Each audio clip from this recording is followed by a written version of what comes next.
సర్లే, నేనే తినిపిస్తాను, ఉండు. సరే.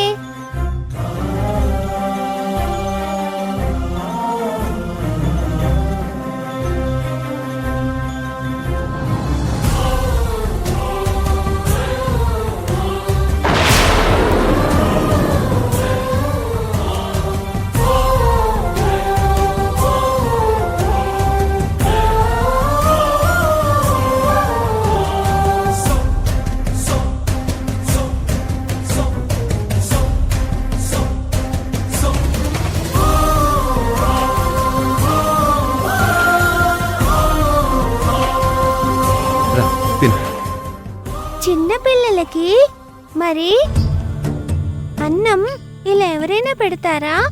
మరి ఎలాగో చెప్పు. చెప్తా. ఇది అమ్మ ముద్ద.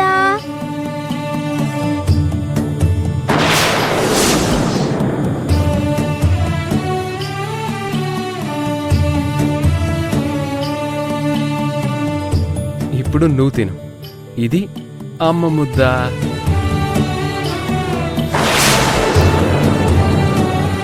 ఇది లక్ష్మీ ముద్ద.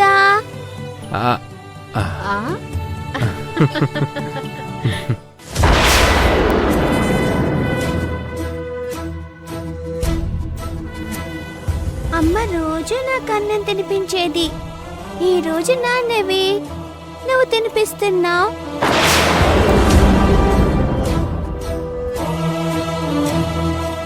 ఏ నాన్న తినిపిస్తే బాలేదా? ఎందుకు బాలేదు? అచ్చం అమ్మ తినిపిస్తున్నట్టే తినిపిస్తున్నాడు.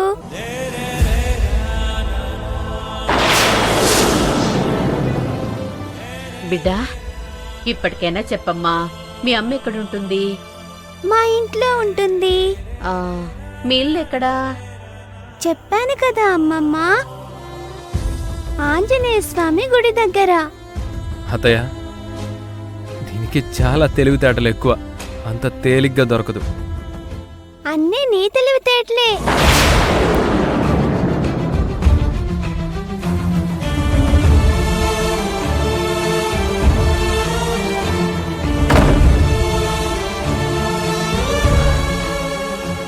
పాప మాయలో పడి నేను స్నేహ సంగతే మర్చిపోయాను. తన కోపం వచ్చినట్టుంది.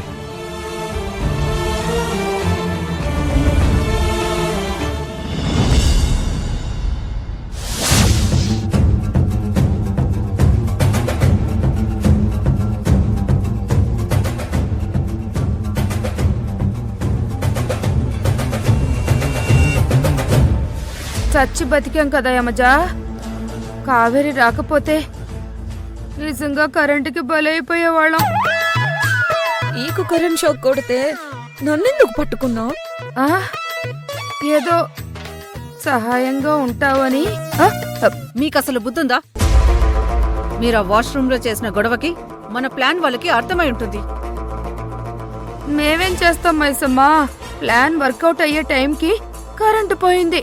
నేను దాని గురించి మాట్లాడటం లేదు. సైలెంట్ గా ఒకళ్ళు వెళ్ళి వాష్రూమ్ లో వైర్ తీస్తే సరిపోతుంది కదా. ఇద్దరూ వెళ్ళి షాక్ కొట్టించుకొని అందరికి తెలిసేలా చేశారు. పూలకుండి పడినప్పుడే వాళ్ళకి కొంతవరకు అర్థమై ఉంటుంది. ఇప్పుడు పూర్తిగా అర్థమై అనుమానం వచ్చుంటుంది మన మీద. నేను మీతో కలిసి పనిచేయను. మీతో కలిసి పనిచేస్తే నేను కూడా జైలుకి వెళ్లాల్సి ఉంటుంది. నన్ను వదిలేయండి. మైసమ్మ, ఇలా మధ్యలో వదిలేసి వెళ్తే ఎలా? నాకిప్పుడు నువ్వు తప్ప వేరే దిక్కు లేదు. అంతా ఇదిగో అనసూయ చేసింది. లోపలికి వెళ్లి వైర్ తీయమంటే షాక్ కొట్టించుకొని నన్ను కూడా బుక్ చేసింది లాగి. లేదు లేదు, మీరు ఏది పర్ఫెక్ట్ గా చేయట్లేదు. మనం నూడిల్స్ చేయడం లేదు, మర్డర్ చేస్తున్నాం. ఇలా ఫూలిష్ గా బిహేవ్ చేస్తే దొరికిపోతాం. అప్పుడు అందరం 14 ఏళ్ళు జైల్లో కూర్చుంటాం. ఈసారి ఎట్టి పరిస్థితుల్లోనూ అనసూయ ఆంటీని ఇన్వాల్వ్ కానివ్వద్దు. అనసూయే కాదు, ఈసారి నువ్వు కూడా వద్దు. నేను సింగిల్ గా వర్కౌట్ చేస్తాను. ప్లాన్ ఏంటి? మా ఎస్ఐ గారి పిస్టల్ తెచ్చి నేను షూట్ చేసి పడేస్తాను. మైసమ్మ అసలు కోపం తెచ్చుకోకు. ఏం చేయాలనుకుంటే అది చెయ్యి. నాకు కూడా చెప్పొద్దు. ఆ? ఇదే లాస్ట్ ప్లాన్. వర్కౌట్ అయితే అయినట్టు, లేదంటే నేను ఇక్కడ నుంచి వెళ్ళిపోతాను. మీ చావు మీరు చావండి.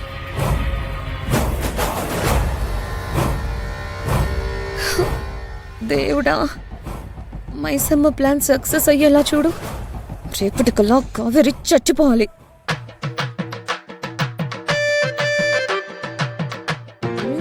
ఏంటంటే అలా చూస్తున్నా? ఎవరైనా మంచి జరగాలని దేవుణ్ణి కోరుకుంటారు. నువ్వు చెడు జరగాలని దేవుణ్ణి కోరుకుంటున్నావు. ఇలాంటి ప్రార్థన వినడం ఇదే ఫస్ట్ టైం. నేను కూడా మంచి జరగాలనే కోరుకుంటున్నాను. కాకపోతే నాకు మంచి జరగాలని కోరుకుంటున్నాను. కావేరి చచ్చిపోతేనే నాకు మంచి జరుగుతుంది.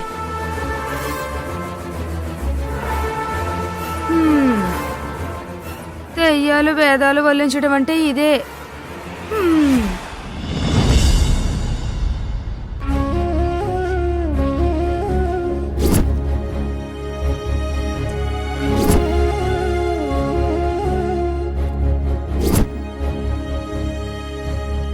ఏదో జరుగుతుంది. ఈయనకి ఆ పాపకి ఏం సంబంధం లేకపోతే ఆ పిల్లకి అంత ప్రేమగా అన్నం ఎందుకు తినిపిస్తారు? నన్ను పిచ్చిదాన్ని చేసి ఈయన గారు ఇవన్నీ సాగిస్తున్నారు.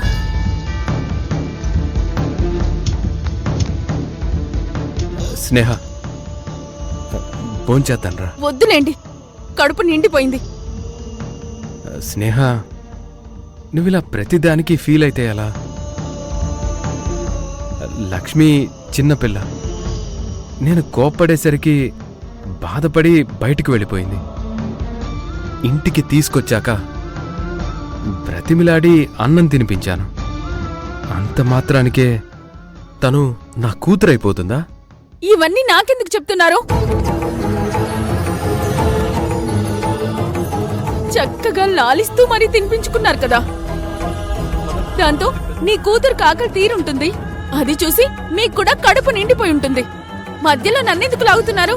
స్నేహ, ప్లీజ్ ఫూలిష్గా మాట్లాడుకో. మన ఇంట్లో ఒక చిన్న పిల్లున్నప్పుడు తనను అలా వదిలేయగలమా? పాపని వాళ్ళ పేరెంట్స్కి అప్పచెప్పే వరకు బాధ్యత మనదే కదా. అవునండి, మీకు కావలసినంత బాధ్యత తీసుకోండి, నేనేమనుకోను. స్నేహ, ప్లీజ్ నన్ను అర్థం చేసుకో. ఆ పాపకి నాకు ఏ సంబంధం లేదు. కానీ నేను కోపంతో తిట్టానని తన ఇంట్లో నుంచి వెళ్ళిపోయింది. ఆ పాపకేమైనా జరిగితే జీవితాంతం మనల్ని మనం క్షమించుకోలేం. అయినా ఒక వారం రోజులు టైం అడిగాను కదా. ఆ టైంలోగా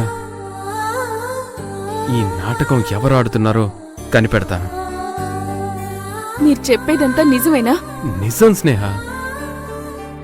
తను ఎవరో తెలియకపోయినా చిన్నపిల్లకి అన్నం పెట్టకుండా ఎలా వదిలేస్తాం?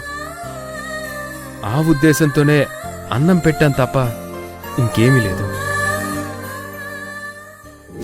అమ్మ రోజు నాకు అన్నం తినిపించేది. ఈ రోజు నాన్నవి నువ్వు తినిపిస్తున్నావు. మరది అస్తమానం అమ్మ అమ్మ అంటుంది. ఎవత్తా అమ్మ? ఎవరో తెలిస్తే తీసుకువెళ్ళి ఆ పాపని వాళ్ళకి అప్పచెప్పేవాణ్ణి కదా. నీ అనుమానాలకు అంతం లేదా?